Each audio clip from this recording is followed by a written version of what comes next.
चलिए ध्यान दिया अभी। तो यहाँ पे त्रिघात बहुपद दिया हुआ। कौन सा बहुपद? त्रिघात बहुपद। X Q minus 3x² plus x plus 1, यानी त्रिघात बहुपद के यहाँ पे 3 शून्य दिया हुआ, अल्फा बीटा और गामा।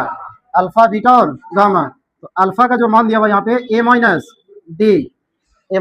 डी, और बीटा जो दिया हुआ यहाँ पे ए, और गामा कितना दिया हुआ?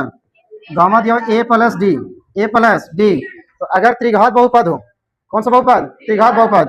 तो त्रिघात बहुपद के शून्यकों का योग का फॉर्मूला होता है alpha plus beta plus gamma, alpha plus beta plus gamma, और इसका फॉर्मूला होता है माइनस बी अपॉन ए। तो यहाँ पे 3 शून्यक है। कितने शून्यक? 3, अल्फा बीटा और गामा। तो यहाँ से अल्फा का मान कितना है? ए माइनस डी प्लस बीटा, यानी दूसरा शून्यक जो है ए, दूसरा शून्यक ए प्लस तीसरा शून्यक ए प्लस डी, और ये किसके बराबर है?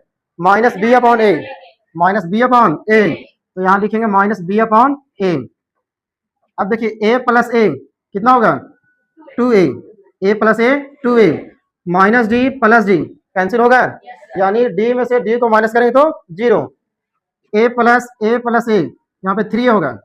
ए प्लस ए कितना होगा? 3a, यानी यहाँ पे हो जाएगा 3a is equal to minus b है यहाँ पे। तो अगर इस त्रिघात बहुपद से हम बी का मान निकाले तो कितना आएगा? बी का मान यहाँ होगा -3। त्रिघात बहुपद में एक्स स्क्वायर के गुणांक को बोलते हैं बी, यानी बी का मान कितना होगा? -3। यहाँ लिखेंगे -3, और ए का मान कितना होगा? ए का मान हो जाएगा 1, ए का मान 1, यहाँ पे लिखेंगे 1। 3a बराबर माइनस प्लस 3 हो गया। ए का कोई वैल्यू, मतलब अगर अंश मतलब हर में 1 रहे तो उसको लिखे या नहीं लिखे। तो 3 से 3 कट गया, ए का मान कितना आ गया? 1। क्वेश्चन ने पूछा था तो ए का मान ज्ञात करें। त्रिघात बहुपद का 3 शून्य दिया हुआ था और पूछा था ए का मान ज्ञात करें, तो ए का मान कितना आ गया?